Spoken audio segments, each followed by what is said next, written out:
কার্তুজ কাণ্ডে স্ক্যানারে বিবাদীবাগের অস্ত্রের দোকান, জীবনতলায় 190 রাউন্ড গুলি উদ্ধারের পর বিবাদীবাগে এই অস্ত্রের দোকানটি সিল করে দেওয়া হয়েছে।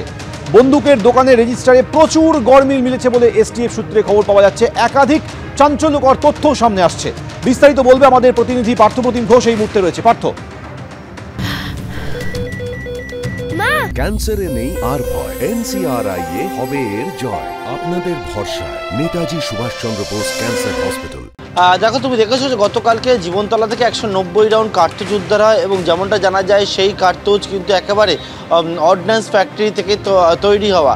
এবং এর পরবর্তী তদন্তে নেবে এই যে দোকান রয়েছে, যেটি সেই দোকানে এসে এসটিএফের গোয়েন্দারা তারা স্টক রেজিস্টার মিলিয়ে দেখেন এবং এসটিএফ সূত্রে জানতে পারছে এই বিবাদীবাগের এই যে দোকান রয়েছে, যে দোকান বর্তমানে সিল করা হয়েছে, সেই দোকানে স্টক রেজিস্টার মিলিয়ে দেখার সঙ্গে কিন্তু যে কার্তুজের যে সংখ্যা রয়েছে, অর্থাৎ কত কার্তুজ বিক্রি হয়েছে, কত স্টকে রয়েছে, কতগুলো কার্তুজ আনা হয়েছিল, সেই স্টকে কিন্তু বিস্তর একটা গরমিল, সেই গরমিল ধরা পড়েছে।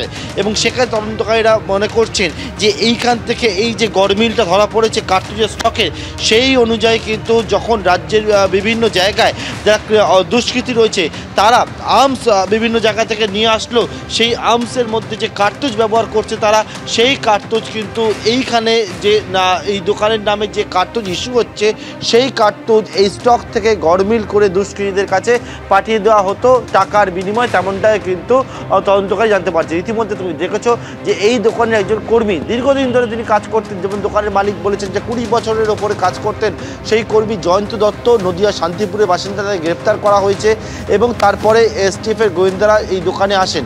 এবং ইতিমধ্যে যেমনটি জানতে পারছি এসটিএফ সূত্রে, এই দোকানের বেশ কয়েকজন মালিক রয়েছে এবং তাদেরকে নোটিশ করা হয়েছে।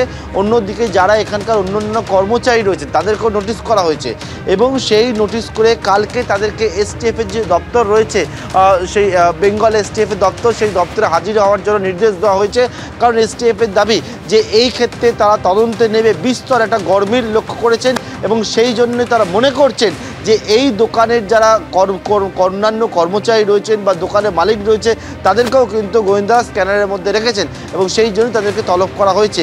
এবং অর্ডিন্যান্স ফ্যাক্টরিতে তৈরি হওয়া কার্তুজ, একেবারে সেই কার্তুজ রাজ্যের বিভিন্ন প্রান্তে দুষ্কৃতীদের হাতে পৌঁছে যাওয়ার পিছনে এই দোকানের একটা ভূমিকা এসটিএফের গোয়েন্দারা পেয়েছেন এবং সেই জন্যই দোকান আপাতত সিল করা হয়েছে এবং দোকানের মালিক সহ কর্মীদেরকে তলব করা হয়েছে বেঙ্গল এসটিএফের দপ্তরে। পার্থপ্রতিম, তোমাকে ধন্যবাদ। অর্থাৎ বিবাদীবাগের এই অস্ত্র বিপণী গত কয়েক বছরের স্টক রেজিস্টারে বিস্তর গরমিল ধরা পড়েছে। দোকানে কত কার্তুজ আসছে, কত বিক্রি হচ্ছে, কত কার্তুজ দোকানে রয়েছে, তার যাবতীয় তথ্য থাকার কথা স্টক রেজিস্টারে। গতকাল স্টক রেজিস্টারের সঙ্গে কার্তুজের স্টক মিলিয়ে দেখতে গিয়ে ধরা পড়ে একাধিক গরমিল, যে সমস্ত প্রশ্নে উত্তর খোঁজার চেষ্টায় পুলিশ।